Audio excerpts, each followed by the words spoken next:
مسند امام احمد میں ایک حدیث ہے جو مشکات المصابیح کے اندر موجود ہے اور ہمارے پمفلٹ میں بھی موجود ہے 5B ریسرچ پیپر میں سٹارٹ ہی میں. رازدار رسول حذیفہ ابن یمان رضی اللہ تعالیٰ عنہ علیہ السلام کہتے ہیں کہ میں نے خود نبی علیہ السلام کا ایک خطبہ ممبر پر سنا تھا بعد میں آنے والے حکمرانوں سے متعلق. دودھ کا دودھ پانی کا پانی ہو جائے گا. اور یہ ہے بھی رازدار رسول ہیں جنہیں منافقین کے نام بتائے تھے نبی صلی اللہ علیہ وآلہ وسلم نے.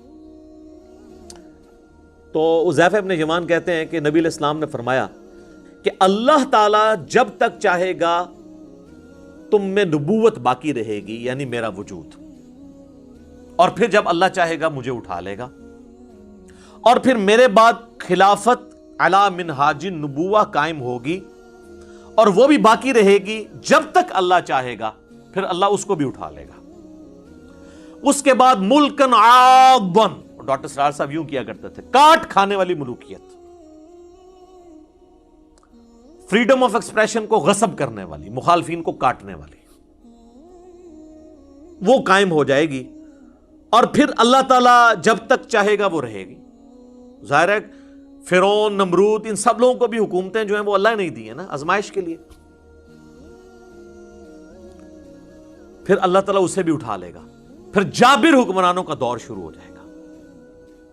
پھر اللہ تعالیٰ جب تک چاہے گا وہ رہے گا، پھر اس کو بھی اٹھا لے گا، اور پھر ایک دفعہ دوبارہ سے خلافت علی منہاج النبوہ قائم ہوگی، یعنی امام محمد بن عبداللہ المہدی رحمہ اللہ تعالی اور رضی اللہ تعالی عنہ علیہ السلام کی خلافت. ایک تفسیر اس کی بھی کی گئی ہے یہ والی، اور ایک تفسیر اس حدیث کے راوی کا فہم یہ ہے کہ انہوں نے یہ حدیث لکھ کے حضرت عمر بن عبدالعزیز کو بھیجی اور کہا کہ یہ جو کاٹ کھانے والی ملوکیت اور جابر حکمرانوں کے بعد آپ کی دوبارہ خلافت آئی ہے، تو مجھے لگتا ہے یہ آپ کی پیش گوئی تھی جس پہ عمر بن عبدالعزیز بڑے خوش ہوئے. تو اگر یہ بھی مان لیا جائے تو پھر بھی بنو امیہ نہیں بچتی، وہ ساروں کو پچھلوں کو پچھلا رگڑا لگا دیا نا. اور پھر ہم کہتے ہیں عمر بن عبدالعزیز جو ہیں وہ پہلے مجدد اسلام کے کیوں ہیں؟ انہوں نے کون سا گند صاف کیا ہے؟ بنو امیہ کا گند. وہ آج ٹاپک نہیں ہے، میری کئی ایک ویڈیوز پہلے ریکارڈڈ موجود ہیں. بہرحال دوسرا فہم یہ ہے کہ یہ نبی علیہ السلام کا دور، اس کے بعد خلافت راشدہ کا دور، اس کے بعد کاٹ کھانے والی ملوکیت جو ہے وہ بنو امیہ اور بنو عباس کا دور 500-600 سال تک، جس میں سے 100 سال آلموسٹ بنو امیہ اور پھر بنو عباس اور باقی لوگ. اور یہ جو جابر حکمران ہیں جو مسلط ہو جائیں گے، یہ کلونیل پاورز ہیں جو پوری دنیا کے اوپر قابض ہوئی، جن کا زور 100 سال پہلے ٹوٹنا شروع ہوا، اور آج 57-58 اسلامی ملک ہیں. یہ آج سے 100 سال پہلے نہیں تھے اتنے ملک. اب دوبارہ سے خلافت علی منہاج النبوہ کی تیاریاں الحمدللہ شروع ہو چکی ہیں اللہ کے فضل سے. اچھا، اس حدیث کے اندر تو صرف یہی ذکر تھا کہ یہ اس ترتیب کے ساتھ معاملات ہوں گے. اس کی ایکسپلینیشن ہے جامعہ ترمذی اور سنن ابی داؤد کے اندر. وہاں پہ ڈیٹیل ہے کہ یہ خلافت کتنا عرصہ ہوگی. اس میں الفاظ ہیں میرے بعد خلافت علی منہاج النبوہ 23 سال تک رہے گی. حدیث روایت کرتے ہیں سیدنا سفینہ جو کہ آزاد کردہ غلام ہے نبی صلی اللہ علیہ وآلہ وسلم کے، اسے مولا رسول اللہ بھی نے کہا جاتا ہے، آزاد کردہ غلام. سعید تابعی سے پھر سفینہ کہتے ہیں کہ گن ابو بکر کے 2 سال، عمر کے 10 سال، عثمان کے 12 سال اور علی کے 6 سال. اور علی کے بھی جو 6 سال ہیں وہ 5.5 سال مولا علی کے ہیں اور 6 مہینے سیدنا حسن ابن علی کے ہیں، وہ بھی خلافت راشدہ ہے.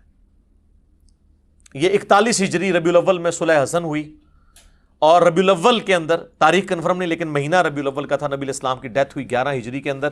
یہ ٹوٹل 30 سال بنتے ہیں، اور خود امام ابن تیمیہ بھی مانتے ہیں کہ صلح حسن کے اوپر خلافت راشدہ ختم ہوئی اور نبی علیہ السلام کی پیش گوئی پوری ہوئی. تو ان کا جو شاگرد ہے نا سعید تابعی، ابو داؤد کے الفاظ ہیں، وہ کہتا ہے کہ یہ جو بنو امیہ کے لوگ ہیں، آل مروان، بنو زرقا، نیلی آنکھوں والے، یہ تو کہتے ہیں کہ علی علیہ السلام خلیفہ ہی نہیں ہے. یہاں پہ امام داؤد نے لکھا علی علیہ السلام، لیکن آپ کے مولوی نے نکال دیا ترجمے والی کتاب میں. اسلام 360 میں بھی عربی والے حصے میں ہے اردو والے سے نکل گیا ہے، اردو میں رضی اللہ عنہ ہو گیا ہے، sunna.com میں عربی میں لکھا ہوا ہے، اردو میں رضی اللہ عنہ کر گیا۔ سر یہ علماء یہود کے ہی تو کردار ہے جو یہ ادا کر رہے ہیں۔ اور یہ امام ابو داؤد نے نہیں، صرف امام بخاری نے صحیح بخاری میں 3748 نمبر حدیث میں حسین علیہ السلام لکھا ہے، وہاں سے بھی انہوں نے نکال دیا۔ عربی کتابوں میں موجود ہے، مکتبۃ الشاملہ کے اندر، اسلام 360 کے اندر دارالاسلام نے نکال دیا۔ اسلام 360 میں بھی آپ عربی پورشن میں دیکھیں، اردو میں کوئی نہیں ہے۔ 6318 نمبر حدیث میں فاطمہ اور علی کے ساتھ علیہم السلام لکھا ہوا ہے، اکٹھا نکال دیا انہوں نے۔ خیر ادھر واپس ہیں، امام ابو داؤد نقل کرتے ہیں کہ جب سعید تابعی نے کہا نا کہ یہ تو بنو امیہ علی علیہ السلام کو خلیفہ ہی نہیں مانتے، چلیں اس سے یہ بھی ایک جو انہوں نے ڈھونگ رچایا تھا نا کہ جی وہ تو خلیفہ مانتے تھے، صرف وہ قصاص عثمان کی بات کرتے تھے، یہ تو تابعی خود بتا رہا ہے کہ بنو امیہ تو حضرت علی کو خلیفہ ہی نہیں مانتے تھے۔ ابھی تو میرے پاس اس کے اندر بہت کچھ کہنے کو ہے، میں نے ریسنٹلی ایک ویڈیو ریکارڈ کرائی ہے حضرت معاویہ رضی اللہ تعالیٰ عنہ سے متعلق 15 حوالے میں نے صحابہ سے لے کر بعد کے علماء تک کے دیے، وہ آپ دیکھ لیں، آج وہ ٹاپک نہیں ہے۔ تو حضرت سفینہ کو غصہ آتا ہے، وہ کہتے ہیں کہ یہ بنو زرقا کی پیٹھ سے جھوٹ نکلا ہے جہاں سے یہ ہوا خارج کرتے ہیں، اور ترمذی کے الفاظ ہیں ان کی اپنی جو حکومت ہے یہ شریر ترین بادشاہت ہے، بدترین بادشاہت ہے، یہ علی کو خلیفہ نہیں مان رہے، یہ تو خود شریر ترین بادشاہ ہیں۔ اچھا اب حضرت سفینہ جو ہے نا یہ فوت ہوئے ہیں 74 ہجری کے اندر، واقعہ کربلا ہوا ہے 61 ہجری میں۔ ناسبی پلی یہ لیتے ہیں کہ یہ انہوں نے حضرت معاویہ کی حکومت کے بارے میں نہیں کہا، پھر بھی پھنس جائیں گے پھر یزید کے بارے میں کہہ دیا، تو آپ تو یزید کے بھی چمچے ہیں۔ وہ پھر کہتے ہیں چھوٹی قربانی کر لو، بڑے کو بچا لو، لیکن سر نہیں، بڑے نے اگر کوئی کام ڈالا ہے تو وہ کیسے بچے گا؟ یہ حدیث صرف ترمذی ابو داؤد کے اندر موجود نہیں ہے، یہ حدیث میرے بھائی مسند ابی داؤد الطیالسی کے اندر بھی موجود ہے، اور اس میں الفاظ یہ ہیں کہ وہ تابعی، یہ پوری حدیث اسی طریقے سے ہے، وہ تابعی جب کہتا ہے نا یہ بدترین بادشاہ ہیں، یہ وہ جب صحابی کہتے ہیں حضرت سفینہ اور 30 سال خلافت ہے، تو وہ کہتے ہیں پھر حضرت معاویہ کون ہے؟ تو انہوں نے کہا حضرت معاویہ جو ہے وہ مسلمانوں کا پہلا بادشاہ ہے، یعنی انہوں نے کہا یہ خلافت راشدہ سے باہر۔ یہاں بھی ہمیں ایکسپوز ہو گیا کہ وہ کس کو سنگل آؤٹ کر رہے تھے۔ ابھی بھی تسلی نہ ہو تو اس کا ایک اور طریق ہے المصنف ابن ابی شیبہ کے اندر، اس میں الفاظ ہیں کہ یہ بنو امیہ بدترین بادشاہت ہیں اور ان کا پہلا بادشاہ معاویہ ابن ابی سفیان ہے۔ انہوں نے سب کو کہہ کے یہ بھی بتا دیا سرغنہ کون ہے۔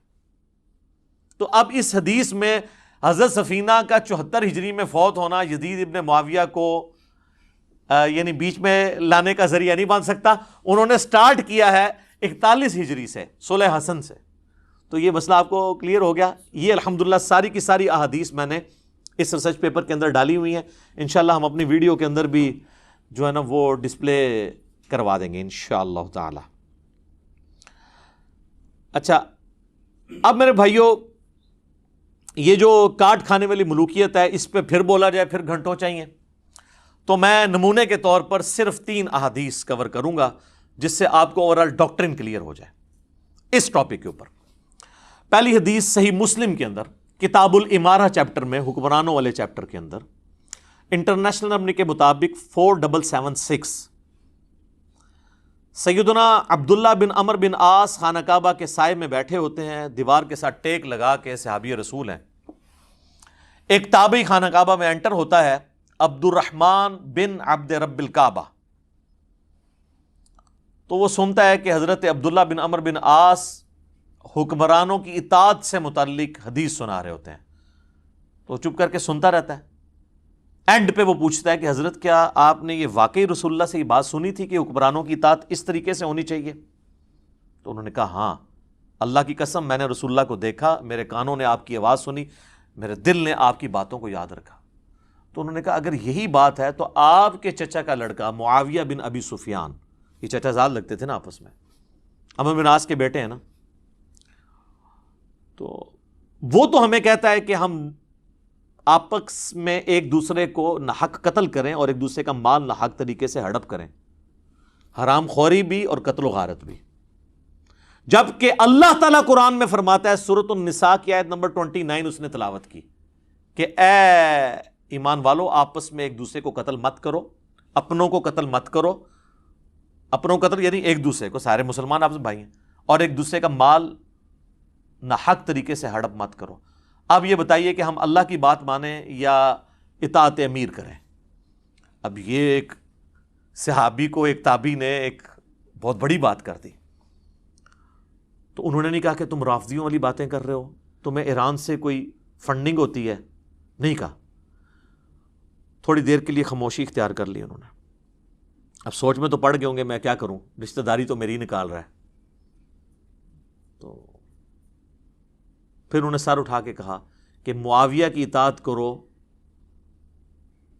ان باتوں میں جس میں وہ اللہ کی اطاعت کے اندر حکم دے، اور جس میں وہ اللہ کی نافرمانی کا حکم دے اس میں اس کی نافرمانی کرو، اور یہی ایٹیچیوڈ ہونا چاہیے۔ بخاری اور مسلم کی متفق علیہ حدیث ہے، مولا علی کہتے ہیں کہ نبی علیہ السلام نے فرمایا کہ خالق کی معصیت میں، اللہ کی نافرمانی میں مخلوق کی کوئی اطاعت نہیں ہے۔ کئی لوگ یہ بولے بن کے پوچھ رہے ہوتے ہیں نا، جی میری ماں اجازت نہیں دے رہی داڑھی رکھنے کی، تو میں رکھوں یا نہ رکھوں؟ تو وہ نبی علیہ السلام نے فرما دیا ہے کہ اللہ کی اطاعت کے اندر مخلوق کی اطاعت نہیں ہوگی، اور جس بات میں اللہ کی نافرمانی ہو رہی ہوگی وہ آپ نے کام نہیں کرنا، آپ نے مخلوق کی نافرمانی کر دینی۔ تو یہ ایک اوورآل پورا آپ کو پکچر کلیئر کر دے گی۔ ایک اور حدیث، اچھا یہ تینوں کی تینوں حدیثیں صحیحین میں، بلکہ ابھی تک آپ دیکھ رہے ہیں ساری مشہور کتابوں سے۔ دوسری حدیث صحیح بخاری میں 4108، تحکیم کے بعد جب حضرت معاویہ رضی اللہ تعالیٰ عنہ مدینہ شریف آتے ہیں، یہ فتح الباری میں پورا اس کا سیاق و سباق موجود ہے کہ کس موقع پہ ہوا۔ تو بخاری کے الفاظ ہیں کہ حضرت معاویہ وہاں پہ ایک خطبہ دیتے ہیں، اور سیدہ حفصہ جو حضور علیہ السلام کی زوجہ اور ہماری ماں ہیں ام المؤمنین، وہ اپنے بھائی عبداللہ بن عمر سے کہتی ہیں کہ جاؤ، حضرت معاویہ آئے ہیں اور وہ خطبہ دے رہے ہیں، تم جا کے خطبے میں شریک ہو، یہ نہ ہو کہ تمہاری غیر موجودگی کو کچھ اور ہی سمجھ لیا جائے کہ کچھ سازش ہو رہی ہے۔ تو وہ چلے گئے، اس سے یہ بھی پتا چلا کہ وہ جانا نہیں چاہتے تھے، تبھی بھیجنا پڑا نا، ظاہر ماں بھی تھی، ام المومنین ہونے کی وجہ سے وہ بڑی بہن بھی تھی۔ عبداللہ بن عمر جب وہاں پہنچے تو حضرت معاویہ نے خطبے میں بات کرتے ہوئے کہا کہ تم میں سے جس کو اس امر خلافت کی خواہش ہے نا، تو وہ اپنا سینگ اٹھائے، اپنا سر اٹھائے، میں اس کے باپ سے بھی زیادہ خلافت کا حقدار ہوں۔ اب یہ باتیں چپ کر کے حضرت عبداللہ بن عمر سنتے رہے، یہاں تک تو کلیئر نہیں کہ انہوں نے کس کو یہ ٹونٹ کروائی ہے، لیکن اسی حدیث میں آگے آتا ہے کہ حبیب بن مسلمہ تابعی کہتے ہیں کہ جب مجمع چھٹ گیا تو میں نے عبداللہ بن عمر سے کہا کہ حضرت آپ نے معاویہ کو اسی وقت کیوں نہیں جواب دیا؟ تو پتہ چل گیا وہ کس کے باپ کو کہہ رہے تھے۔ سیدنا عمر کی توہین وہ شخص کر رہا ہے کہ جو حضرت عمر کے دور میں رومن امپائر گری، اس رومن امپائر میں شام میں انہوں نے حکومت قائم کی ہے، اور وہ محنتیں کن کی ہیں؟ حضرت عمر کی۔ تو جن لوگوں کو ابو بکر اور عمر کا لحاظ نہ ہو، انہوں نے مولا علی کا لحاظ کہاں سے کرنا ہے؟ سیدھی سی بات ہے۔ تو عبداللہ بن عمر کہتے ہیں کہ میں نے ارادہ تو کیا کہ میں اپنی گوٹ کھولوں، یوں کر کے احتبا کر کے دونوں گھٹنوں کو یوں لے کے بیٹھے تھے، اور میں اسے وہیں بھرے مجمع میں جواب دوں کہ تجھ سے زیادہ خلافت کا حقدار وہ ہے کہ جس نے تم دونوں باپ بیٹا ابو سفیان سے اور معاویہ سے رضی اللہ عنہما، ہم تو احترام سے ہی نام لیں گے، ظاہر ہے صحابیت تو ہے، تم باپ بیٹا سے جنگ کی ہوئی ہے جب تم دونوں کافر تھے اور ہم مسلمان تھے، یعنی تم لوگ جونیئر مسلمان ہو، طلقاء ہو، فتح مکہ پہ مسلمان ہوئے ہو، اور آج ہم سینئر مسلمانوں کو کہہ رہے ہو تم لوگوں کے ساتھ تو ہم جنگیں لڑ چکے ہیں، تم لوگوں کو ہم نے مار مار کے اسلام میں داخل کیا۔ ظاہر ہے کہ وہ مارے کھائی ہیں تو پھر آہستہ آہستہ ان کو ہوش آئی ہے نا کہ اسلام کا پلڑا بھاری ہو گیا۔ پھر عبداللہ بن عمر کہتے ہیں کہ پھر مجھے جنت کی نعمتیں یاد آ گئیں، پھر میں فتنے کے ڈر سے خاموش ہو گیا۔ حبیب بن مسلمہ کہتے ہیں کہ عبداللہ بن عمر نے خاموش ہو کے اپنی جان بھی بچا لی، اپنی عزت بھی بچا لی۔ ایک ماموں نے دوسرے ماموں سے اپنی جان اور عزت بچا لی، کہتے ہیں نا خال المومنین، اچھا عبداللہ بن عمر خال المومنین نہیں ہے؟ عبد الرحمن بن ابی بکر خال المومنین نہیں ہے؟ اور محمد بن ابی بکر خال المومنین نہیں ہے؟ ہمارے باقی سارے خال المومنین کو ایک خال المومنین سے تکلیفیں اٹھانی پڑی ہیں. تو یہ حدیث کے الفاظ بتا رہے ہیں کہ اس وقت فریڈم آف ایکسپریشن کو کس طریقے سے غصب کیا جاتا تھا. اچھا یہ جو حضرت عبداللہ بن عمر کے الفاظ ہیں نا، یہ بڑے انٹلیکچوئل ہیں، کیونکہ یہی الفاظ حضرت عمر نے بھی یوز کیے تھے. اور حضرت عمر کا ویژن دیکھیں، انہوں نے پہلے یہ چیز بتا دی تھی. صحیح مسلم کے اندر ایک حدیث ہے، میں نے ریسرچ پیپر میں ڈالی ہے، انٹرنیشنل نمبر ہے 1258. حضرت عمر نے اپنی شہادت سے کچھ عرصہ پہلے جمعے کا خطبہ دیا اور انہوں نے رسول اللہ کا ذکر کیا، پھر حضرت ابوبکر کا ذکر خیر کیا، اور پھر فرمایا کہ میں نے خواب دیکھا ہے کہ مجھے ایک مرغے نے 3 ٹھونگے ماری ہیں، اور میں اس کی تعبیر یہ کرتا ہوں کہ ان قریب مجھے قتل کر دیا جائے گا. اچھا انہوں نے کہا کہ بعض لوگ مجھے مشورہ دے رہے ہیں کہ میں اپنا کسی کو جانشین مقرر کر دوں، لیکن میرا کوئی ایسا ارادہ نہیں ہے، اللہ اپنے دین کو برباد نہیں ہونے دے گا. پھر انہوں نے کہا کہ اگر میری موت جلدی واقع ہو گئی حادثاتی طور پر، تو میری طرف سے یہ حکم ہے کہ خلافت کا فیصلہ صرف ان 6 لوگوں میں طے ہوگا جن سے رسول اللہ اپنی وفات تک راضی رہے. اور بخاری میں الفاظ ہیں 3700 نمبر حدیث میں کہ خلافت کا معاملہ ان 6 بندوں سے باہر نہیں آنا. بخاری میں پھر نام بھی حضرت عمر نے لیے اور فرمایا علی، عثمان، طلحہ، زبیر، عبد الرحمن بن عوف اور سعد ابن ابی وقاص.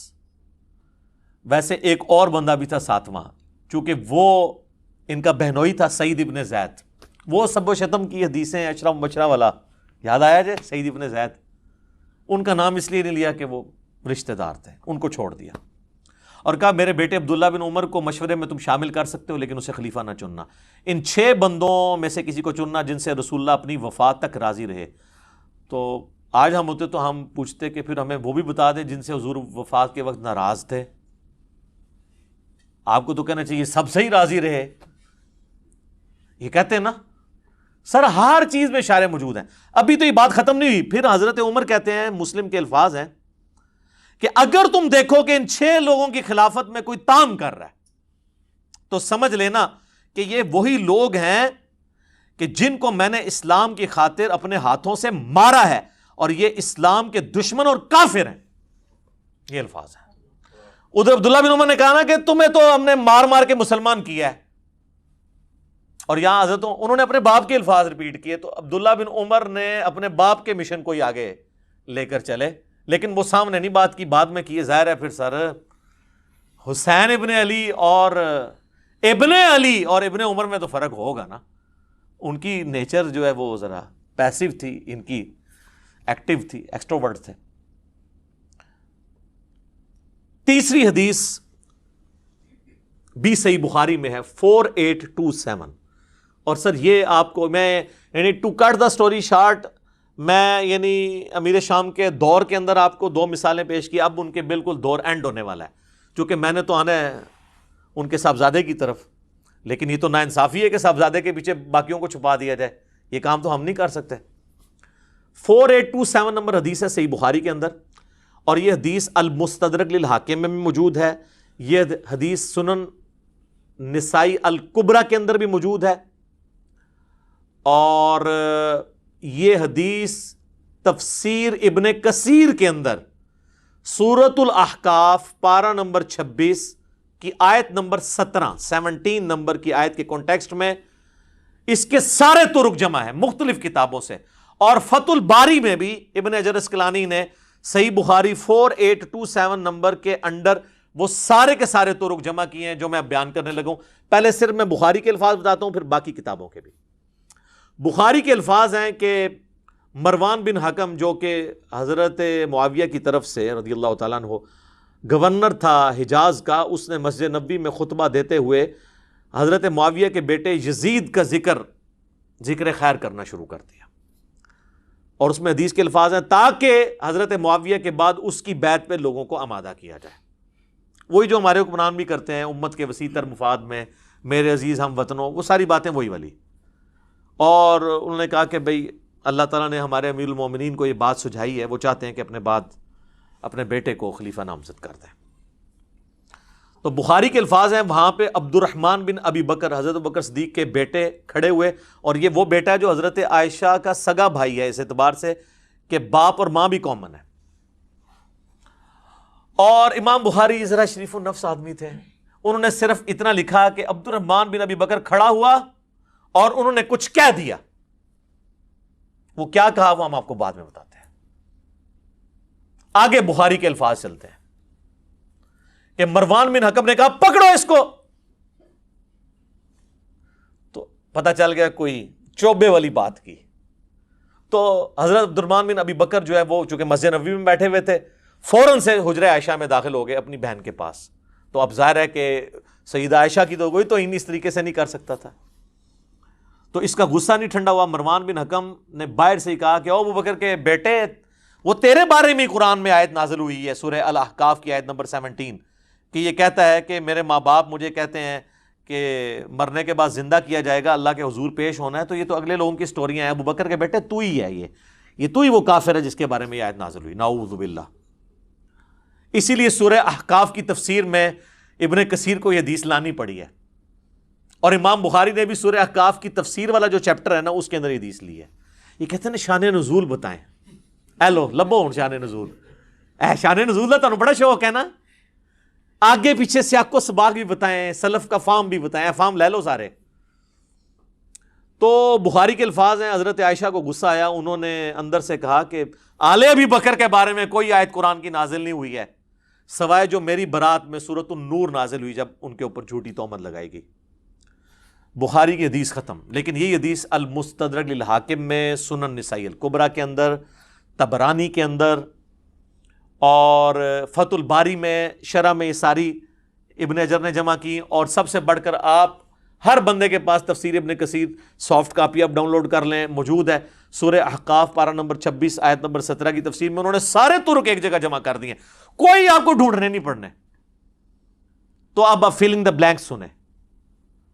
وہ جو ہے نا کہ مروان نے جو خطبہ دیا تو اس خطبے میں یہ بھی الفاظ تھے کہ ہمارا امیر المومنین اپنے بیٹے کو بنانا چاہتا ہے. تو ابو بکر نے بھی تو عمر کو بنایا ہی تھا نا. تو حضرت عمر کو ابو بکر کے بیٹے تھے، تو پھر ظاہر ہے کہ ابو بکر کے بیٹے کو تو غصہ آنا تھا نا کہ نام تو میرے باپ کا لے رہا ہے اور مثال کتنی غلط فٹ کر رہا ہے. تو وہ کھڑے ہو گئے.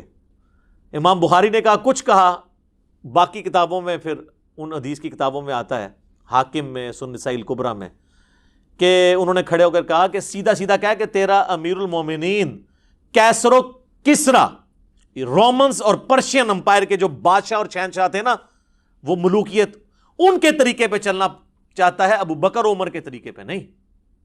ورنہ تو ابو بکر کا طریقہ یہی والا تھا تو پھر عبد الرحمن بن ابی بکر بیٹھا ہوتا نا خلافت کے اوپر، اور حضرت عمر کا طریقہ ہوتا تو عبداللہ بن عمر بیٹھا ہوتا رضی اللہ عنہم اجمعین وعلیہم السلام اجمعین. تو اس پہ ان کا پکڑو اس کو. اور پھر آگے آتا ہے کہ حضرت عائشہ نے حجرے سے کہا اسکت، خاموش ہو جا. اور وہ جو بخاری کے الفاظ ہیں کہ جی آل ابی بکر کے بارے میں تو سورہ نور کی آیات نازل ہوئی ہیں. آگے ان کتابوں میں ملتا ہے کہ حضرت پھر عائشہ کا غصہ نہیں ٹھنڈا، انہوں نے کہا ہاں تیرے بارے میں نبی علیہ السلام نے فرمایا تھا جب تو اپنے باپ کی پشت میں تھا کہ حکم پر لعنت، اس کی اولاد پر لعنت. تو اسی حکم کا بیٹا ہے نا مروان بن حکم، تو اسی لعنت کا ٹکڑا ہے اپنے باپ کی. تم باپ بیٹا پہ تو رسول اللہ نے لعنت کی ہوئی ہے. اور ان کو مدینہ بدر کر دیا تھا نبی علیہ السلام نے. حضرت عثمان کے رشتہ دار تھے، پورا زور لگایا، حضرت ابوبکر نہیں مانے، حضرت عمر نہیں مانے. پھر جب حضرت عثمان خلیفہ بنے تو انہوں نے حسن سلوک کی وجہ سے ان کو لے آئے، اور پھر یہی باپ بیٹا گاٹے فٹ ہو گئے. حضرت عثمان کی شہادت کا سبب یہی مروان بنا ہے. پھر حتیٰ کہ انہوں نے اپنی بیٹی کا رشتہ بھی کر دیا، اور اس پہ ترا وہ فدق بھی اس کے حوالے کر دیا. دیکھیں نا جی، وہ پھر ایشوز تو پھر آگے ملٹی پلائی ہوتے ہیں نا. بہرحال آج کی ڈیٹ میں سمجھتا ہوں سیدنا عثمان کی مظلومانہ شہادت ان کی اجتہادی خطاؤں کا کفارہ ہے. انشاءاللہ اللہ کے حضور وہ پاک صاف ہو کے اٹھے ہیں، کیونکہ ان کی نیکیاں ان کی اجتہادی غلطیوں پر بھاری ہیں. یہ اجتہادی غلطیاں میں لفظ استعمال کر رہا ہوں، کسی کو شاید یہ برا لگ رہا ہو کہ جی اجتہادی غلطی کیوں کہہ رہا ہے؟ اس لیے کہ اوورآل ان کا جو سٹانس ہے نا وہ ریلیجن کو سپورٹ کرنے والا ہے. اگر وہ نہ ہوتا تو میں اس کو پھر فاش غلطی کا لفظ بول دیتا، لیکن میں نہیں بولتا. تو اس حدیث کے اندر یہ لعنت کے الفاظ، بلکہ مسند ابی یعلا کے اندر اس کو سپورٹیو ایک حدیث ہے کہ حسن و حسین بیٹھے ہوئے تھے علیہم السلام، اور مروان مدینے کا حاکم خطبہ دے رہا تھا، اور اس نے اس میں کہا کہ اہل بیت تو ہے ہی لعنتی لوگ، نعوذ باللہ. تو حضرت حسین سے پھر صبر ہوتا تھا، تو انہوں نے کہا ہم تو لعنتی نہیں ہیں، ہماری شان میں تو قرآن میں آیات ہیں، البتہ تو اور تیرے باپ کے اوپر نبی علیہ السلام نے لعنت فرمائی تھی. تو یہ جو روایتیں ہیں نا، اس کو سپورٹیو کئی ایک روایتیں ہیں کہ یہ لعنتی لوگ تھے. لعنت عربی میں کہتے ہیں اللہ کی رحمت سے دور لوگ، یا اس کو آپ ہماری زبان میں کہتے ہیں منحوس لوگ، نحست پہ ہی جنا ہوتے.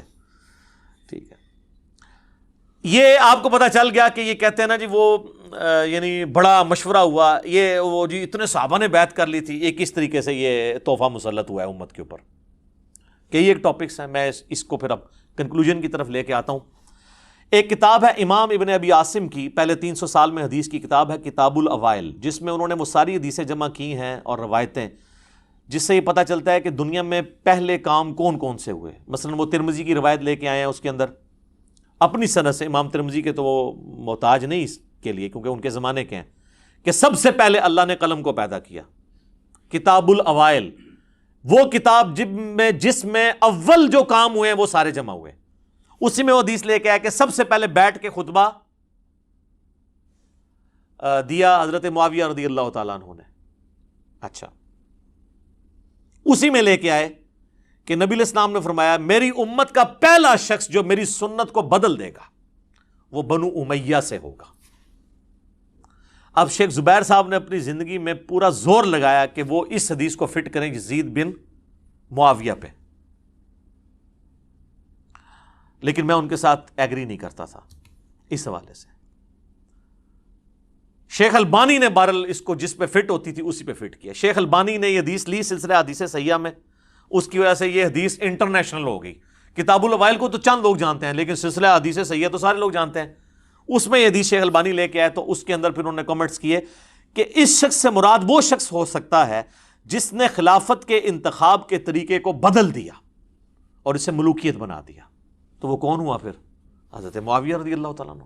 نام نہیں لکھا، لیکن انہوں نے اشارہ چھوڑ دیا کہ کس نے سنت کا طریقہ بدلا. اچھا، انہی چیزوں کو سپورٹیو پھر کئی ایک حدیثیں ہیں. صحیح بخاری میں حدیث ہے، سیدنا ابو ہریرہ کہتے ہیں کہ میں نے نبی صلی اللہ علیہ وآلہ وسلم سے 2 پیالے لیے، ایک تو میں نے تمہیں ظاہر کر دیا یعنی شریعت کا علم، دوسرا اگر میں تمہارے سامنے ذکر کروں تو میری شہرک کاٹ دی جائے. وہ صوفیاء کہتے ہیں وہ علم لدنی تھا. تو حضرت ابو ہریرہ تو کسی سلسلے میں نہیں آتے، کو بات وہ کریں کو فٹ بھی بیٹھتی ہو، پھر آپ کے تو تصوف کے سلسلے وہاں سے جانے چاہیے. وہ حضرت ابو ہریرہ نے خود بتا دیے کہ وہ کون سی چیزیں تھیں. ان کا تعلق دین کے افعال کے ساتھ نہیں تھا بلکہ شخصیات کے ساتھ تھا. جس طرح حذیفہ ابن یمان کو نبی صلی اللہ علیہ وآلہ وسلم نے صحیح بخاری میں آتا ہے کہ منافقین کے نام بتائے تھے. کن منافقین کے؟ جو صحیح مسلم میں آتا ہے کہ جنہوں نے نبی علیہ السلام کے اوپر قاتلانہ حملہ کیا تھا غزوہ تبوک سے واپسی پہ، جن کے بارے میں وہ مسلم کی اسی حدیث 7035 میں کہ میرے صحابہ میں 12 منافقین ہیں، ان میں 8 ایسے ہیں ان کی پشت کے اوپر ایک دوبیلا پھوڑا نکلے گا اور اس سے ان کی موت ہوگی. جو میں نے نہیں آپ کو بتانا کہ کس کس کی موت دوبیلا پھوڑے سے ہوئی ہے، یہ اپنے علماء سے پوچھ کے چلیں. ٹھیک ہے، تو اس بخاری کی حدیث میں آتا ہے کہ حضرت ابو ہریرہ کہتے ہیں دوسرا میں ظاہر کر دوں تو میری گردن کاٹ دو. اب اس کی ایکسپلینیشن صحیح بخاری کے اندر ہی موجود ہے. تابعی کہتے ہیں سعید بن عمر، وہ کہتے ہیں میں مسجد نبوی میں بیٹھا ہوا تھا اور حضرت ابو ہریرہ رضی اللہ تعالیٰ عنہ اور مروان بن حکم یہ دونوں مسجد نبوی میں موجود تھے، کیونکہ مروان بن حکم گورنر تھا اور جب کبھی وہ جاتا تھا تو حضرت ابو ہریرہ کو اپنی جگہ نا گورنر مقرر کر کے جاتا تھا. لیکن یہ نہیں ہے کہ حضرت ابو ہریرہ ان کے کوئی اعلی کار بنے تھے، وہ سچائی کرتے تھے. میرا پچھلے دنوں ایک کلپ ریکارڈ ہوا ہے انس بن مالک شیعہ، آپ دیکھ لیں، اس میں میں نے انس بن مالک اور ابو ہریرہ کا دفاع کیا ہے. تو وہ کہتا ہے کہ جی میں بیٹھا ہوا تھا، مروان بن حکم، حضرت ابو ہریرہ بھی. تو حضرت ابو ہریرہ نے کہا مجھے صادق اور مصدوق نے یہ فرمایا تھا، سچے نے اور جس کی تصدیق کی گئی، کہ میری امت کی ہلاکت خاندان قریش کے نوجوان لڑکوں کے ہاتھ میں ہوگی. اب وہ ڈائریکٹ تو نہیں کہہ سکتے تھے بنو امیہ یا بنو مروان، وہ تو مسند ابی یعلا کے اندر موجود ہے حدیث. حضرت ابو ہریرہ روایت کر رہے ہیں کہ نبی علیہ السلام نے اپنی وفات سے چند دن پہلے خواب دیکھا کہ بنو حکم کے جو بندر ہیں وہ میرے ممبر کے اوپر کود رہے ہیں، اور پھر وفات تک حضور کو مسکراتے ہوئے نہیں دیکھا گیا. یعنی آپ اتنے دکھی ہوئے. آپ کو بتا دیا گیا تھا کہ آپ کے ممبر پہ یہ مسلط ہو جائیں گے. تو حضرت ابو ہریرہ کہتے ہیں کہ یہ بنو جو قریش ہیں ان کے ہاتھوں اس امت کی تباہی ہونے والی ہے. یہ سن کر مروان کہنے لگا ان چھوکروں پر اللہ کی لعنت ہو، حالانکہ وہ خود بھی تھا اس میں شامل نا. تو حضرت ابو ہریرہ نے فرمایا اگر میں چاہوں تو میں بنو فلاں اور بنو فلاں کا نام لے لے کر بتا سکتا ہوں کہ وہ کون ہے. ظاہر ہے وہی تھا نا حکمران، تو اب وہ نام لیتے تو پھر حضرت ابو ہریرہ بھی شہادت کے درجے پہ پہنچتے نا. تو وہ انہوں نے آخری درجہ اڈاپٹ کیا، اور یہ جائز ہے. یہ بعض لوگ جو تان کرتے ہیں نا حضرت ابو ہریرہ کے اوپر، بھئی آپ حضرت ابو ہریرہ کو حسین بن علی تو نہ سمجھیں. مسلم شریف میں حدیث ہے کہ برائی کو ہو سکے تو ہاتھ سے روکو، ہاتھ سے نہیں روک سکتے تو زبان سے، نہیں تو کم از کم دل میں برا جانو. تو یہ حضرت ابو ہریرہ درمیان کے درجے میں تھے، زبان سے بھی کچھ بیان کیا اور دل میں تو ظاہر ان کو برا سمجھتے تھے. تو کہتے ہیں میں چاہوں تو فلاں فلاں بتا سکتا ہوں. راوی حدیث کہتے ہیں جب وہ لوگ شام کے حکمران بن گئے تو میں اپنے دادا اس سعید تابی کے ساتھ بنو مروان کے پاس جایا کرتا تھا. تو میرے دادا جان جب ان کم عمر لڑکوں کو حکمران دیکھتے تھے تو کہتے تھے مجھے لگتا ہے یہ وہی لڑکے ہیں جن کا ذکر حضرت ابو ہریرہ کیا کرتے تھے. اچھا اسی حدیث کے اندر موجود ہے، وہ حدیث کا راوی کہہ رہا ہے. اور آپ بہتر جانتے تھے، یعنی وہ ان کا پوتا کہتا ہے سعید تابی بہتر جانتے تھے کہ یہی وہ لوگ ہیں جن کے بارے میں. اسی کو سپورٹیو حدیث صحیح مسلم میں حضرت ابو ہریرہ کہتے ہیں کہ نبی علیہ السلام نے فرمایا تھا کہ قریش کا یہ قبیلہ میری امت کی اینٹ سے اینٹ بجا دے گا. قریش کا قبیلہ کون سا؟ بنو امیہ. تو نبی علیہ السلام سے صحابہ نے پوچھا کہ یا رسول اللہ آپ ہمیں کیا حکم دیتے ہیں؟ تو آپ نے فرمایا کہ میں امت کو یہ حکم دیتا ہوں کاش میری امت ان سے الگ رہے، اس سسٹم کا حصہ نہ بنے. لیکن یہ امت کی بدقسمتی ہے کہ اس سسٹم کا حصہ بنی. تو یہ میرے بھائیوں آپ کو یعنی پتہ چل گیا یہ لونڈے کون تھے، یہ بنو امیہ ہی کے تھے. ایون یہ جو ابن حجر اسقلانی نے فتح الباری میں انہی احادیث کی شرح کے اندر لکھا ہے کہ ان لونڈوں میں پہلا لونڈا جو ہے وہ یزید ابن معاویہ ہے. اب میرے بھائیوں اس کو میں کنکلوڈ کرتا ہوں. آخر میں یزید ابن معاویہ کے دفاع کے اندر جو کچھ وہ باتیں کرتے ہیں اور اس کے کچھ کالے کرتوت، 3 کالے کرتوت اس کے بتاؤں گا، اور 7 دوزخ کے دروازوں کی نسبت سے. سورہ ہجر میں ہے نا کہ دوزخ کے دروازے 7 ہیں.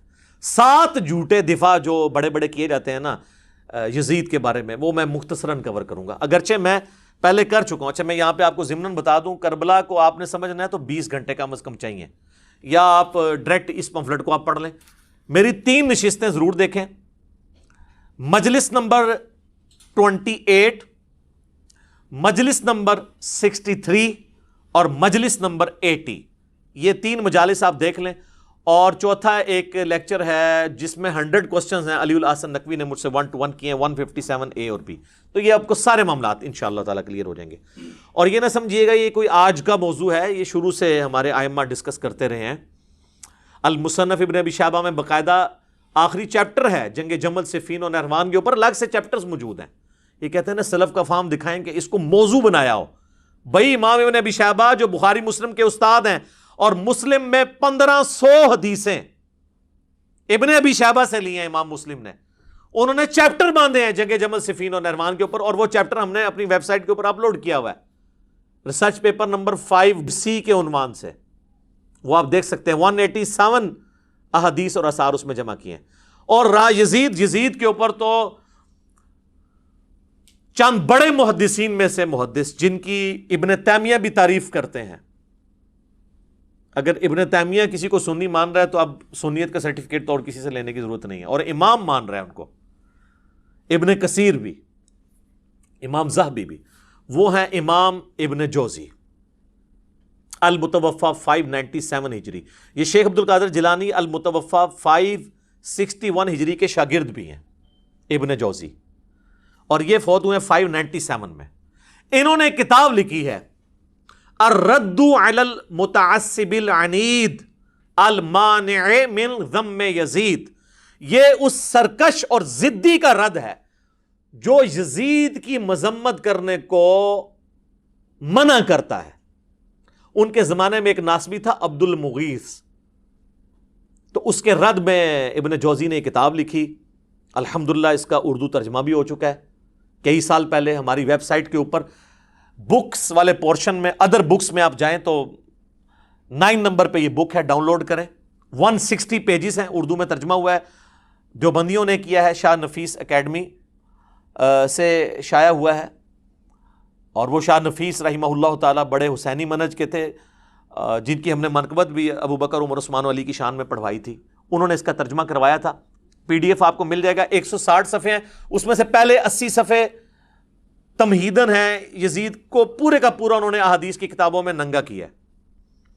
اور اگلے جو 80 صفحے ہیں وہ کتاب کا ترجمہ ہے، اور یقین کریں وہ آپ پڑھیں، انہوں نے کوئی لحاظ نہیں کیا ابن جوزی نے، حتیٰ کہ انہوں نے حضرت معاویہ رضی اللہ تعالی عنہ کے پیچھے جو یزید کو چھپایا جاتا تھا انہوں نے اس کے اوپر بھی اپنا قلم نہیں روکا، اور انہوں نے بڑے سخت باتیں کی ہیں جو میں یہاں کرنے کی ضرورت نہیں سمجھتا. وہ لوگ کہتے تھے نا جی ان کے بارے میں ہادی اور مادی والی روایت ہے، حالانکہ وہ روایت ہی فٹ نہیں بیٹھتی. میرا یوٹیوب پہ کلپ بھی دیکھ لیں کہ حضرت معاویہ ہادی اور مادی تھے. تو اس پہ پھر ابن جوزی نے کامنٹس کیے ہیں کہ اس کے پیچھے تم یہ کہو گے وہ جو کچھ کریں گے وہ ٹھیک ہوگا، اور پھر ضروری نہیں ہوتا کہ نبی علیہ السلام جو بھی دعا کریں وہ قبول ہو. تو ڈھکے چھپے الفاظ میں انہوں نے بہت کچھ لکھا ہے، وہ آپ پڑھ لیں ابن جوزی. اور اس کتاب کی تعریف ابن تیمیہ نے بھی کی ہے، ابن کثیر نے بھی کی ہے کہ یہ یزیدیوں کے رد میں، ناصبیوں کے رد میں یہ کتاب بڑی زبردست ہے. تو آپ اس کو ڈاؤن لوڈ کر سکتے ہیں. ہارڈ کاپی اس کی آپ کو نہیں ملے گی کیونکہ انہوں نے چھاپنا بند کر دی ہے. ظاہر ہے اس طرح یعنی یہ عام کتابیں بکنے والی نہیں ہے، تو ہماری ویڈیوز کی برکت سے اب عام ہو رہا ہے. ویسے سافٹ کاپی آپ ڈاؤن لوڈ کریں، اور ہمارا ریسرچ پیپر تو اس سے بہت اوپر ہے اللہ کے فضل سے، کیونکہ یہ تو پوری ڈاکٹرن کو کور کرتا ہے. تو وہ ابن جوزی کی کتاب آپ پڑھیں گے تو آپ کو پتہ چل جائے گا.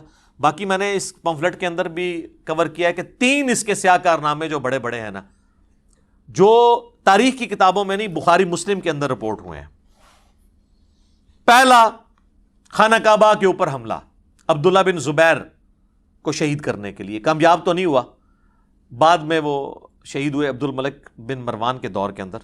لیکن یہ غلاف کعبہ کا شہید ہونا، یزید ابن معاویہ کے دور کے اندر خانہ کعبے پہ حملہ کر کے اس کی حرمت کو پامال کرنا، یہ صحیح مسلم میں حدیث موجود ہے 3245 نمبر. دوسرا واقعہ ہرہ، کیونکہ جب سیدنا حسین شہید کر دیے گئے تو اہل مدینہ نے بیعت یزید کی توڑ دی. انہوں نے کہا اب کون سا خیر باقی رہ گیا. تو اس کے ریونج میں یزید نے چڑھائی کر دی مدینے کے اوپر. جو یہ کہتے ہیں جی وہ یہ تاریخی باتیں ہیں جی، 600 صحابیات جو ہیں وہ نعوذ باللہ ان کے ساتھ بدکاری ہوئی اور صحابہ قتل ہوئے، مسجد نبی میں گھوڑے باندھے گئے، اس کو تو چھوڑ دیں سر. آپ انکار کریں واقعہ ہرہ ہوا ہی نہیں ہے، پھر ہم آپ کو کہیں گے بخاری مسلم میں واقعہ ہرہ موجود ہے. ٹھیک ہے، بخاری میں یہ حدیث 2601 2959 4024 4906، مسلم 3339 3319 3323 سے جو ہے ٹیٹرا 3 تک، جس میں یعنی اہل مدینہ سے ریلیٹڈ احادیث بھی موجود ہیں کہ جو اہل مدینہ کو ڈرائے گا دھمکائے گا اس پہ اللہ کی لعنت، اللہ کے فرشتوں کی لعنت، تمام لعنت کرنے والوں کی لعنت. جو مدینے میں بدعت جاری کرے گا اس پہ اللہ کی لعنت، اللہ کے فرشتوں کی لعنت، تمام لعنت کرنے والوں کی لعنت. اللہ تعالیٰ نہ اس کو کوئی فرض قبول کرے گا قیامت والے دن، نہ کوئی نفل قبول کرے گا. واقعہ ہرہ کا ذکر موجود ہے، یزید نے قتل عام کیا. اور یہ واقعہ ہرہ اتنا سینسٹیو واقعہ ہے کہ اس کے اوپر پردہ ڈالا ہی نہیں جا سکتا. کہتے ہیں سلف کا فہم یہی وہ واقعہ ہے جس کی وجہ سے امام احمد بن حنبل نے یزید کے اوپر بڑے سخت کامنٹس کیے تھے، کیونکہ اس میں تو کئی صحابہ شہید ہوئے ہیں. وہی ابن جوزی کی کتاب کے اندر پوری سند کے ساتھ امام ابن جوزی نے الرد علی المتعصب العنید المانع من ذم یزید میں احمد بن حنبل کا قول نقل کیا، اور شیخ زبیر الزئی رحمہ اللہ تعالیٰ نے اسی کتاب سے حوالہ لیا ہے. بلکہ میری ویڈیو میں انہوں نے 1 to 1 مجھے پڑھ کے بھی بتایا تھا، اس وقت صرف عربی میں کتاب تھی. ابن جوزی نے اس کتاب میں نقل کیا ہے کہ امام اہل سنت احمد بن حنبل المتوفی 241 ہجری نے اپنے شاگرد سے فرمایا، ابن یحییٰ کو، جب اس نے یزید ابن معاویہ کے بارے میں پوچھا تو احمد بن حنبل کہنے لگے یزید وہی ہے جس نے مدینے والوں کے ساتھ وہ کرتوت کیے جو اس نے کیے. میں نے پوچھا اس نے کیا کیا؟ فرمایا اس نے مدینے کو لوٹا. میں نے پوچھا کیا ہم یزید سے کوئی حدیث لے سکتے ہیں؟ فرمایا یزید سے حدیث مت بیان کرو اور کسی کے لیے جائز نہیں کہ وہ یزید سے کوئی ایک حدیث بھی بیان کرے. میں نے پوچھا جب یزید نے یہ سب حرکتیں کی تھی تو اس کا ساتھ کس نے دیا تھا؟ تو انہوں نے فرمایا اہل شام نے. یہ کہتے ہیں جی کوفی تھے حضرت حسین کو شہید کرنے والے. بھئی وہ کوفہ کے اگر الفاظ بخاری میں آتے ہیں کہ عبداللہ بن عمر نے کہا کہ جب ان سے مکھی اور مچھر کا مسئلہ پوچھا گیا، انہوں نے کہا تم لوگ یہ بات کرتے ہو، تم نے تو حسین ابن علی کو شہید کر دیا جن کے بارے میں نے نبی علیہ السلام سے خود سنا تھا کہ حسن و حسین دنیا میں میرے دو پھول ہیں. بخاری میں حدیث ہے. وہ کہتے ہیں وہ کوفیوں کو انہوں نے کہا. سر ظاہر ہے کوفی انڈر کس کے تھے؟ آج اگر کوئی کہتا ہے پنجاب پولیس تو گورنمنٹ آف پاکستان کے انڈر ہے نا. یہ تو نہیں کہا جائے گا کہ پنجاب پولیس کا پرائم منسٹر سے کوئی تعلق نہیں ہے. تو کوفہ ایک صوبہ تھا شام کا، تو ڈائریکٹ عبید اللہ ابن زیاد کو گورنر کس نے لگایا ہوا تھا؟ یزید ابن معاویہ نے. کہتے ہیں جی وہ پتہ ہی نہیں چلا جی، وہ بس مار دیا، بعد میں یزید بہت پچھتایا. اچھا جی پچھتایا، پھر اس نے عبید کو قتل کروا دیا قصاصاً، اس کو گورنری سے ہٹا دیا؟ نہیں. اور یہ تو بخاری کے اندر ہے. یہ تیسرا سیاہ کارنامہ جو قتل حسین والا ہے، کربلا کا ذکر کہتے ہیں جی بتائیں تو یہ بخاری کے اندر 3748 نمبر حدیث جس میں حسین علیہ السلام برأس الحسین امام بخاری نے لکھا ہے، جو انہوں نے عربی میں رکھا اور اردو سے ترجمے سے ہی نکال دیا. اسلام 360 میں بھی عربی میں لکھا ہے حسین علیہ السلام، اردو میں رضی اللہ عنہ کر دیا. sunna.com پہ لکھا ہے علیہ السلام عربی میں، اردو میں رضی اللہ عنہ کر دیا. تو یہ بخاری میں کربلا کا ذکر اس حوالے سے موجود ہے. ترمذی میں بھی ہے، ترمذی میں 3778 ہے کہ جب حسین ابن علی کا سر کاٹ کر عبید اللہ ابن زیاد کے سامنے تشت میں لایا گیا، والعیاذ باللہ تعالی، اللہ کی لعنت ہو، تمام فرشتوں کی لعنت، تمام لعنت کرنے والوں کی لعنت جن لوگوں نے حسین ابن علی کے ساتھ یہ سب کچھ کیا. آمین. اور دیکھیں ہمارے وہ اہل حدیث حضرات یہ حدیث لکھ کے نیچے شرح کیا کر رہے ہیں. اس حدیث کے الفاظ سنیں کیا ہیں کہ جی جب سر کاٹ کے رکھا گیا تو وہ چھڑی سے کوریدنے لگا، تو انس ابن مالک وہاں تھے. انہوں نے کہا جب اس نے حسن میں کوئی بات کی تو انس ابن مالک نے کہا کہ حسین ابن علی سب سے زیادہ نبی علیہ السلام کے ہم شکل تھے. اور اس میں الفاظ ہیں کہ اس وقت حسین کی داڑھی اور سر کے بالوں میں وسما کی بوٹی سے رنگا ہوا تھا، کالے رنگ سے. ظاہر حضور علیہ السلام کی بھی داڑھی وفات تک کالی رہی ہے، تو حضرت حسین کی تو نہیں رہی، وہ رنگتے تھے. اس کی شرح اہل حدیث نے نیچے کی ہے کہ یہ وسما ایک بوٹی ہے جو بالکل کالا تو نہیں کرتی، ڈارک براؤن کرتی ہے. حالانکہ یہ بھی غلط لکھا ہے، وہ کالا کرتی ہے. یہ شرح ہوئی ہے. اور جو اوپر اتنی بڑی بات لکھی ہے کہ حسین کا سر کاٹا گیا چھڑیے او چھوڑیے، اے شرح پیوں دیجئے، انہوں شرح کہنا چاہیے تاہی تو اڑے اللہ نے سانو چھاڑ دیتا ہے نا. سامو اے شرح ہو رہی ہے اس حدیث دی. اچھا جی یہ جو حدیث ہے نا جی بخاری کی، اس میں کربلا کا ذکر ہو گیا. اسی طریقے سے بخاری میں اور مسلم میں ایک حدیث ہے کہ جب امام سجاد جو ہے، امام زین العابدین شام سے واپس آئے مدینہ شریف، تو مسور بن مخرمہ کہتے ہیں میں ان کی خدمت میں حاضر ہوا اور کہا کہ آپ کے پاس جو رسول اللہ کی تلوار ہے جو نبی علیہ السلام کے بعد حضرت علی کے پاس آئی، پھر مولا حسن کے پاس، پھر حسین علیہ السلام کے پاس، کربلا میں حضرت حسین وہ تلوار پکڑے ہوئے تھے، تو یہ تلوار آپ مجھے دے دیں، مجھے شک ہے کہ یہ لوگ آپ سے چھین لیں گے. کون؟ بریلوی دیوبندی اہل حدیث شیعہ بنو امیہ. میں اپنی جان سے بڑھ کے اس کی حفاظت کروں گا. بل وہ امام زین العابدین نے ان کو نہیں دی ہے. تو اس میں تو یہ یعنی ذکر موجود ہے. کہتے ہیں نہیں ذکر کدھر ہے؟ یہ 3 سیاہ کارنامے اور وہ جو جہنم کے 7 دروازوں کی نسبت سے 7 جھوٹے دفاع جو کرتے ہیں، وہ بھی میں آپ کو موٹے موٹے اس میں کور کر دیتا ہوں تاکہ یہ ایک جگہ ریکارڈنگ میں آ جائے.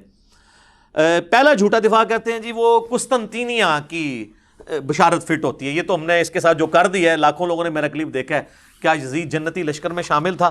حدیث کی کتابوں سے بتایا کہ یہ بخاری میں جو حدیث ہے یہ تو آپ آؤٹ آف کانٹیکسٹ آپ پیش کرتے ہیں. صحیح بخاری میں حدیث ہے کہ میری امت کا پہلا لشکر جو کیسر روم کے شہر پہ حملہ کرے گا ان کی بخشش ہوگی ہے. اس میں تو قسطنطینیہ کا ذکر ہی کوئی نہیں ہے. کیسر روم کا شہر نبی علیہ السلام کے زمانے میں حمص تھا اور وہاں پہ حملہ کیا ابو عبیدہ ابن جراح نے. اگر کوئی اسے قسطنطینیہ بھی مانتا ہے، یا اردو میں قسطنطنیہ، یا انگلش میں کانسٹنٹائن نوبل، تو تب بھی یہ پہلا حملہ تو ہے نہیں تھا. کیونکہ اسی حدیث میں نا وہ کہتے ہیں جی وہ بخاری کے اندر حدیث موجود ہے، اسی حدیث کے اندر آتا ہے نا کہ وہ ابو ایوب انصاری بھی اس لشکر میں موجود تھے اور اسی لشکر میں وہ فوت ہو گئے. اور جو کہتے ہیں یزید نے ان کا جنازہ پڑھایا، تو ظاہر ہے وہ اسی نے پڑھانا تھا، حکمران ہی پڑھاتے ہیں نا، حکمرانوں کے ہاتھ میں سب کچھ ہوتا ہے نا. وہ تو امام حسن کا جنازہ بھی مروان بن حکم نے پڑھایا، حضرت حسین کو نہیں پڑھانے دیا، لیکن وہ حضرت حسین نے کمپرومائز کیا کہ اب یہ حکمران ہے، شریعت کو تو فالو کرنا ہے. تو وہ کہتے ہیں دیکھیں یزید اس لشکر کا امیر تھا. اس میں پہلے کا تو ذکر ہی نہیں ہے کہ یہ یزید جس لشکر میں تھا وہ پہلا لشکر ہے. وہ اب آپ سنیں، یہ بخاری سے جو حدیث پیش کرتے ہیں نا ابو ایوب انصاری والی، یہ 1186 ہے. ابو داؤد میں 2512 نمبر حدیث ہے. ابو عمران تابی کہتے ہیں جب ہم قسطنطینیہ پہ حملے کے لیے پہنچے تو اس وقت ہمارے لشکر کے امیر عبد الرحمن بن خالد بن ولید تھے. تو یہ یزید سے الگ کوئی اور لشکر ہے. اور اس میں سیدنا ابو ایوب انصاری نے ہمیں ایک آیت کی تفسیر سمجھائی، اور پھر وہ اللہ کی راہ میں مسلسل جہاد کرتے رہے حتیٰ کہ آخر میں قسطنطینیہ میں دفن ہوئے. تو قسطنطینیہ پہ جو پہلا حملہ ہوا، اگر یہ 2 حملے بھی مانے جائیں، ویسے اس سے بھی پہلے ایک حملہ ہوا ہے، پھر بھی اگر یہ حملہ بھی پہلے مانا جائے تو حضرت خالد بن ولید کے بیٹے نے حملہ کیا ہے، کیونکہ اس میں ابو ایوب انصاری زندہ ہیں. اور بخاری میں جس حملے کا ذکر ہے جس میں یزید ابن معاویہ تھا، اس میں ابو ایوب انصاری 54 ہجری میں فوت ہوئے ہیں، وہ آخری حملہ تھا. ویسے اس کے بعد بھی حملے ہوئے ہیں، وہ تو پھر ہوتے رہے ہیں، حتیٰ کہ جا کے یہ سلطان محمد فاتح نے آ کے فتح کیا ہے، جو آپ ارطغرل دیکھ رہے ہیں آج کل. یہ 7واں سلطان ہے، اسی کی ارطغرل کی اولاد میں سے. یہ تو جا کے پھر 8ویں 9ویں صدی ہجری کے اندر آ کے فتح ہوا ہے. تو بہرحال بشارت حملہ کرنے والے کے لیے تھی. تو یہ تو فارغ ہوا ان کا دفاع. دوسرا کہتے ہیں جی یزید جی تابعی ہے. اس پہ میں وہ الیاس گھمن صاحب والا جواب دوں گا، انہوں نے بڑا پیارا جواب دیا. انہوں نے کہا تابعی کہتے ہیں اتباع کرنے والے کو، صحابی صرف صحبت سے ہو جاتا ہے، لیکن تابعی کسی صحابی کی صحبت سے نہیں ہوتا جب تک وہ صحابہ کا پیروکار نہ ہو. تو انہوں نے کہا کہ یزید ابن معاویہ تو تابعی ہے ہی نہیں ہے، کیونکہ انہوں نے اتباع تو صحابہ کی نہیں ہے. ایسے بہت پیارا جواب دیا ہے، زبردست. انہوں نے کہا تابعی تو ہوتا ہے اتباع کرنے والا، اس کے تو سارے کرتوت ہی برے ہیں.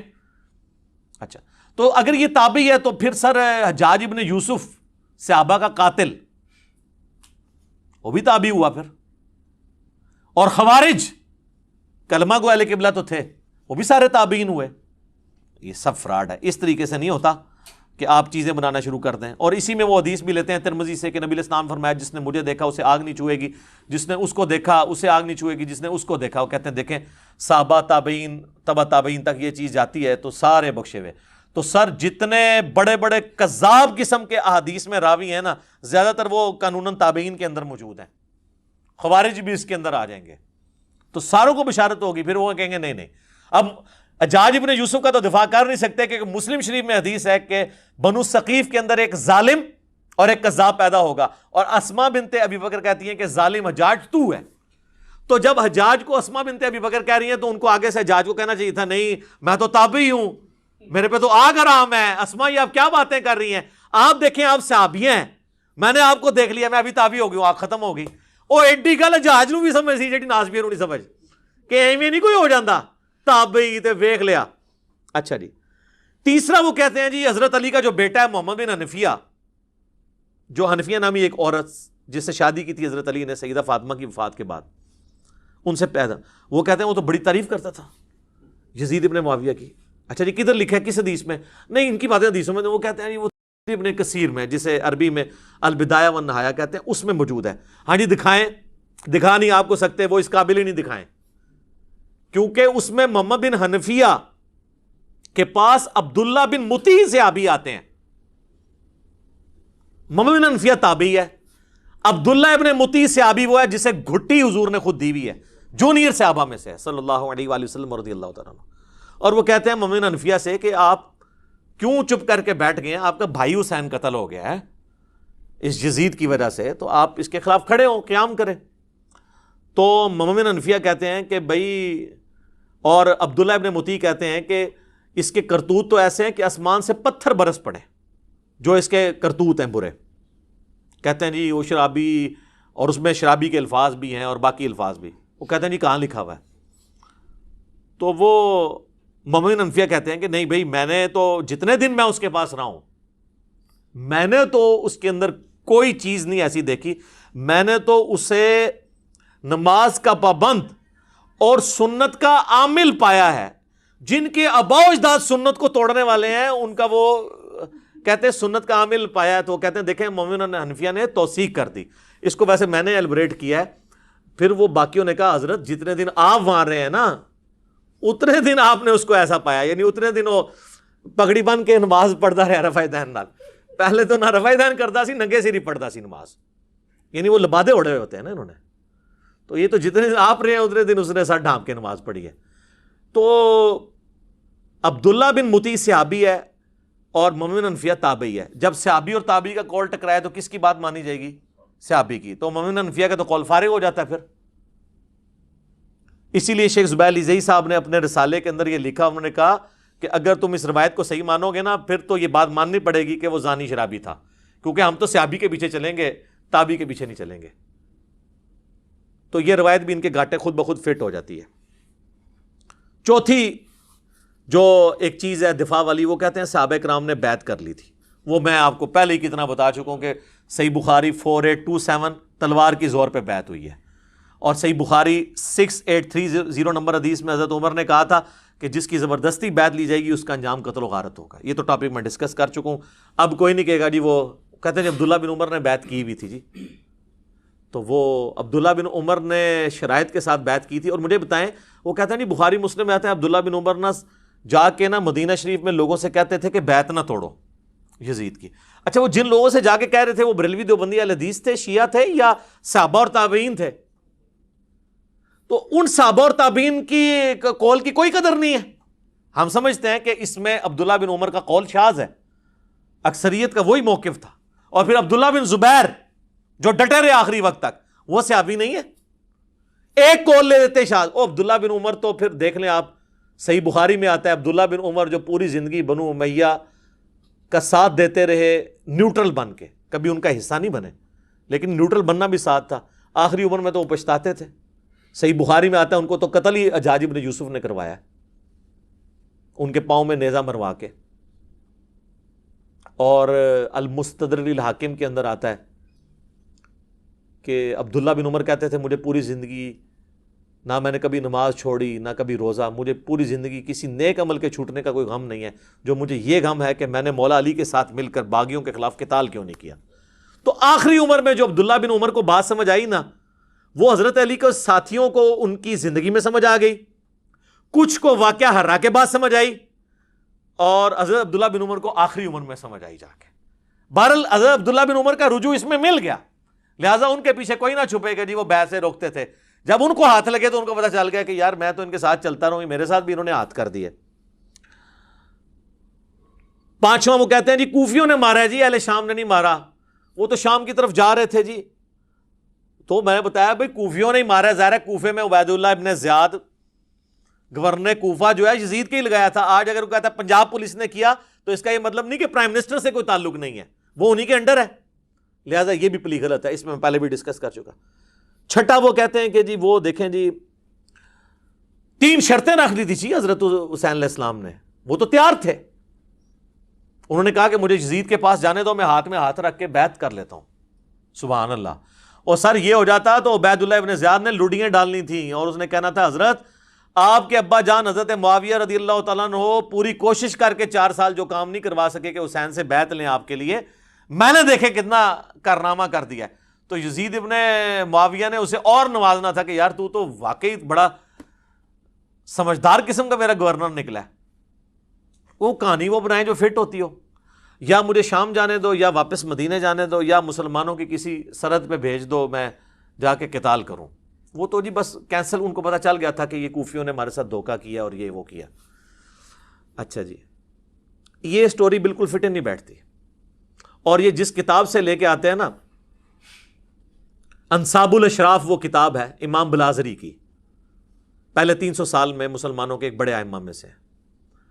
انصاب الاشراف یعنی وہ کتاب جس میں بڑے بڑے جو اشرافیہ ہیں، بڑے بڑے خاندانوں کے جو لوگ ہیں ان کے فضائل بیان ہوئے ہیں. یعنی اس میں بنو ہاشم کے بھی، بنو امیہ، بنو عباس کے، اور جس میں بایوگرافی بھی لکھی ہے صحابہ اور تابعین کی. اس میں سے وہ لے کے آتے ہیں، کہتے ہیں جی اس کے اندر یہ موجود ہے. اور شیخ زبیر صاحب نے بھی فضائل صحابہ اپنی کتاب میں نا یہ لکھ دیا، لیکن انہوں نے انصاف یہ کیا کہ انہوں نے کہا کہ اس کی سند حلال بن یصاف تک تو ثابت ہے، لیکن ہلال بن یساف کا واقعہ کربلا میں ہونا بھی ثابت ہونا چاہیے نا. تو پھر مرنے سے پہلے انہوں نے اس کتاب سے ہی رجوع کر لیا. شیخ زبیر صاحب نے آخر میں الحدیث رسالے میں لکھ دیا کہ انصاب الاشراف جو کتاب ہے یہ اپنے مصنف سے ثابت ہی نہیں ہے. ویسے زیادہ میجارٹی کا یہی موقف ہے کہ اپنے مصنف سے ثابت ہے. لیکن زبیر لزئی صاحب گھبرا گئے تھے. وہ مجھے کہتے تھے کہ اگر یہ انصاب الاشراف کو انہوں نے صحیح مان لیا نا تو پھر حضرت معاویہ کا کیا بنے گا, حضرت ابو سفیان کا کیا بنے گا. کیونکہ اسی انصاب الاشراف میں بالکل صحیح سند کے ساتھ ایک چیز موجود ہے جو باقی اہل سنت کی کتابوں میں کوڈ ورڈز میں ہے. مسند البزار میں بھی ہے اور مجموع الزوائد میں بھی ہے. امام حیثمی جو ابن حجر اسقلانی کے استاد ہیں انہوں نے بھی لیا کہ نبی علیہ السلام کے سامنے سے ایک اونٹ گزر رہا تھا. آپ نے فرمایا کہ اونٹ پہ بیٹھے ہوئے پہ بھی اللہ کی لعنت, اس کی مہار پکڑنے والے پہ بھی اللہ کی لعنت, اس کو ہانکنے والے پہ بھی اللہ کی لعنت. یہ حدیث ختم. اس حدیث سے کون سی خدمت ہوئی ہے پتہ ہی نہیں کہ کون ہوا, کیا ہوا, کس وجہ سے لعنت ہوئی.